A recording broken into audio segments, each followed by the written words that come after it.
What we're going to be covering today is we're going to look at quickly, just briefly at the kind of things that compel you as an organization to plan and manage the resources that are available to you. Okay, so we're going to look at some of the pressures that affect you, and then we're going to look at some of the problems that you experience from those and the implications of those, and then what are potential solutions for that are, and then what benefits can be derived from improving capacity planning.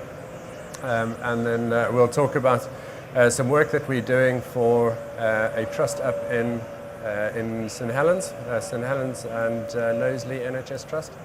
And then finally we'll have a brief discussion about the technology that we've using to improve capacity and resource planning in this particular case. And then finally we'll wrap up with some questions and answers.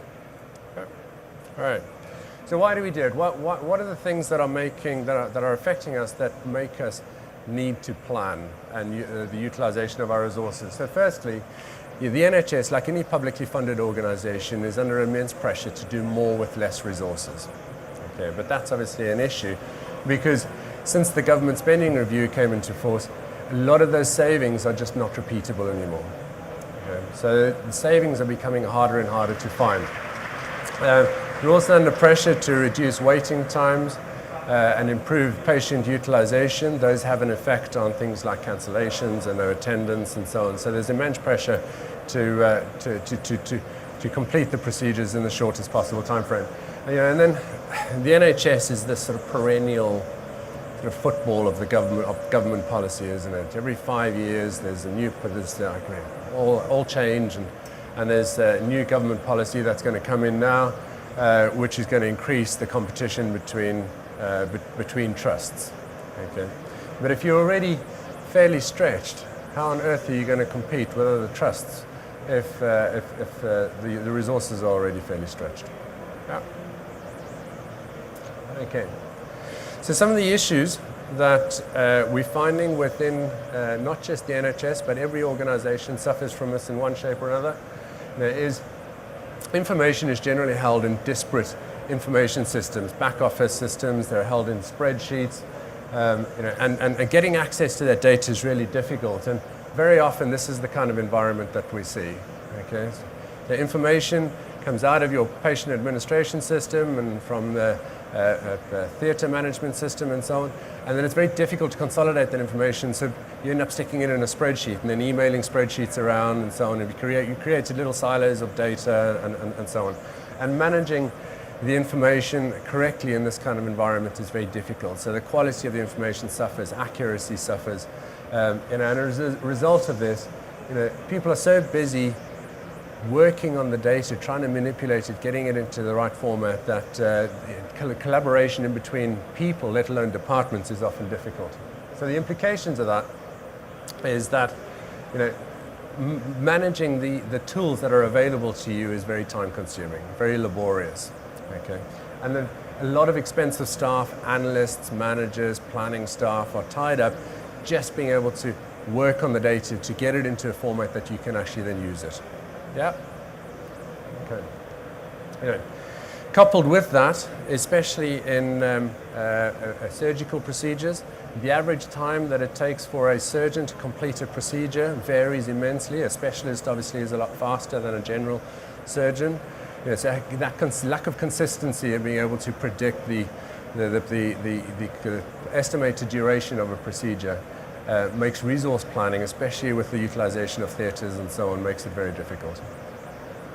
And then along with that is a sort of general over-provision of other resources, whether it be nursing staff or cleaning staff and so on. And there's just very sort of a poor utilization of those, just to make sure that errors don't creep in. And then finally, and arguably the most important one of all, is that the patient experience starts to suffer. Okay. The waiting time starts dragging out. People forget about their appointments. They don't turn up.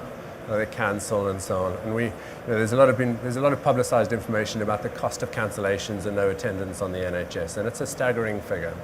Okay, so if we were to improve this? What are the options available to us? So through the work that we've done, we've come up really with two options. The first one, if we want to increase capacity, we build more hospitals. Hire more surgeons, hire more nurses, and so on. That's obviously a very easy way to increase your capacity, isn't it? Okay. The other way is to utilize your existing capacity a lot smarter. Okay. Has anybody in the room sort of grappled with this and looked at this acutely and decided that this is the way they're going to do it? Show of hands, who thinks that building hospitals is going to be an easy way of increasing capacity? Right, okay, so we really kind of concluded that this isn't an option. We've identified up front that we're under pressure to do more with less, to utilize our existing resources a lot smarter. Okay, so we're looking at this option here, being able to improve the efficiency and the utilization of our existing resources. Okay, so let's say we could do that. What are the improvements that we could see? Theatre utilization nationally runs at about 70-75%, with 75% being relatively good. Okay. We believe, and we've seen evidence to this effect, that improvements up to 90% are possible and sustainable. Also, cancellations and no attendance, currently running a national average of 10%. Okay. Clearly, eliminating that is never going to happen, but we do think that halving it to 5% is feasible and sustainable. Okay. The biggest issue, however, with this is that until now, it's been very difficult to systemize and apply a good methodology for improving the planning and the utilization of your especially surgical resources, but also generally your head count and payroll and so on across the trust. Okay, so I'll tell you quickly about work that we're doing with St. Helens and Knowsley, and then we'll look at the technology piece. Okay, so St. Helens and Knowsley came to us last year at the the HFMA conference. Came to us last year, and were interested in the work that had been done previously with other organizations around using demand-driven resource planning. Okay, and St. Helens had already done some exceptionally good work in looking at the methodologies that are currently being used and improving that. Okay, so the kind of things that they were looking at, trying to improve, as we've already discussed, their process was incredibly labor intensive, laborious. The tools that they had made it very difficult to capture good business rules and improve the collaboration between departments, between individuals, and the flow of information. So what they set out to do was really improve theatre utilization, automate the delivery of information to people who need it in the fastest time frame, and ultimately benefit the patient and reduce the time that they have to wait for their procedure to be completed. The work that they had done internally had delivered some exceptional results. So they improved their utilization from 75 to 90%. That meant an extra procedure per theatre per 4.5 hour cycle. Now, clearly, if your theatres and your consultants and so on are a fixed overhead, an extra procedure, even if it's an extra procedure per day, is fairly attractive. And then things like more advanced planning, increased collaboration, and so on.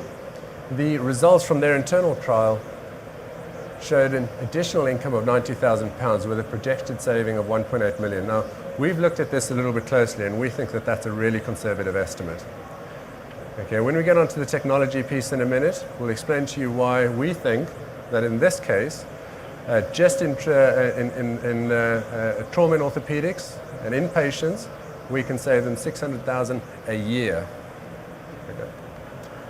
Right, so what we've done is we got together with St. Helens and Knowsley and agreed to do an initial proof of concept to utilize the technology that we provide to systemize and mechanize the methodology that they've developed in-house.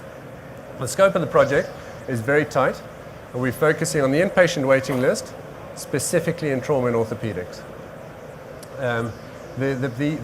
The main beneficiaries of the system, however, are the clinical directors and the planning staff, and ultimately you're flowing down all the way through to the surgeons, the consultants, and the patients themselves.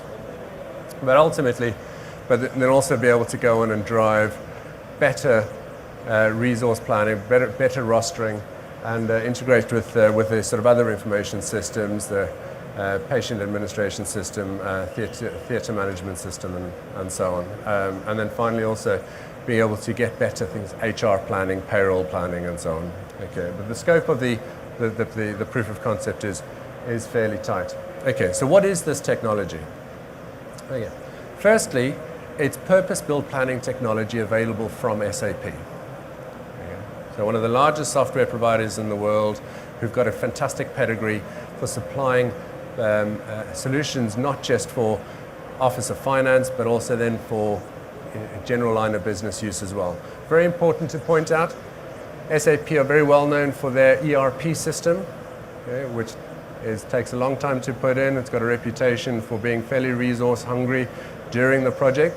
This is not SAP ERP. It's purpose-built planning technology that SAP acquired a few years ago and have modernized and brought into the 21st century. Okay. What it will allow an organization to do is collect demand forecast, apply business rules to that, and then use that information in a really smart multi-user environment to improve planning accuracy, reduce the planning cycle times, and improve the delivery of information, reporting, and collaboration, and so on.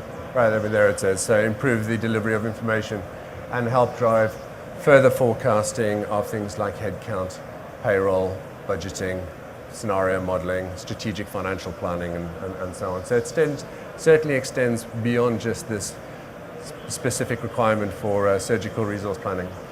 As you can see here, what we are finding with a lot of trusts is that they're coming to us saying our consultants and our managers are looking for information on their tablets, and the solution automatically is able to deliver that information, so improve the productivity of people utilizing the information as well.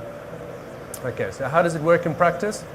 Every organization has these back office systems. You might have your general ledger system, theatre management system, and so on.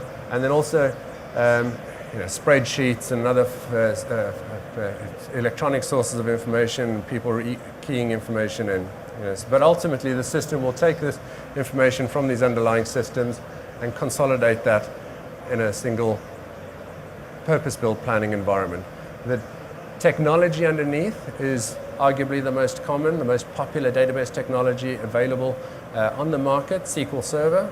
So getting the data from your existing systems and integrating it and consolidating that information in a single database, no problem. Looking after that, the data stewardship is something that you're probably already able to do. Okay. So it's designed to go in with the minimum disruption possible. Behind that is an application which will allow you to create specific process flows for any particular planning and management requirement. Okay, so the specific steps that you need to follow to collect the inpatient waiting list, for argument's sake, make sure that that's updated correctly, and the users follow the steps to complete their plans, do the theatre schedules, etc. Or ultimately, if you utilize it for things like budgeting and so on, the processes that they go through, you capture that and people can utilize the system automatically. Okay. These business process flows are particularly useful for getting people who are traditionally fearful of getting involved in planning activities, getting them more involved in planning activities. So in a budgeting sense, budget holders would be much more inclined to take ownership of their numbers because they naturally become more involved in planning processes. How do you access the information? It's designed to work with your existing business intelligence technology, whether that be ClickView or Business Objects or whatever it is that you use. You can look at data in the planning and consolidation system through your dashboards, or through a Excel spreadsheet, a web interface. You can surface the information, the numbers in a Word document, in a PowerPoint presentation for additional planning and reporting options. Okay, so the whole design of this really suggests that it's designed to be non-disruptive. It goes in very easily, very quickly, works with the knowledge and the skills that your users already have. ultimate goal is to shorten the cycle times for producing plans. That gives the users much more time to look at the numbers, be a business partner to the department or the area of the business that they're focused on. Not just working so hard, crunching the numbers before they can actually get it into a format that they can start planning with it, that they just don't have time to actually go out and advise the rest of the business correctly. Okay. However, from a patient perspective, clearly improving theatre utilization and the other utilization of resources, reducing the waiting times, means that you then improve the patient experience and reduce the risk of cancellations and no attendance. Okay. Last point, it's supported by the IT department in a traditional sense. So the IT department would be the custodians of the data, hardware, network, and so on, but ultimately the management of the model and the updating and maintenance of the rules, the business logics, the users, and so on, the mapping of the data and how it needs to be transformed so that they can see it and understand it. That is all done from the business user's perspective. Yeah, so it frees up the IT department from having to do also those fairly time-consuming, laborious tasks.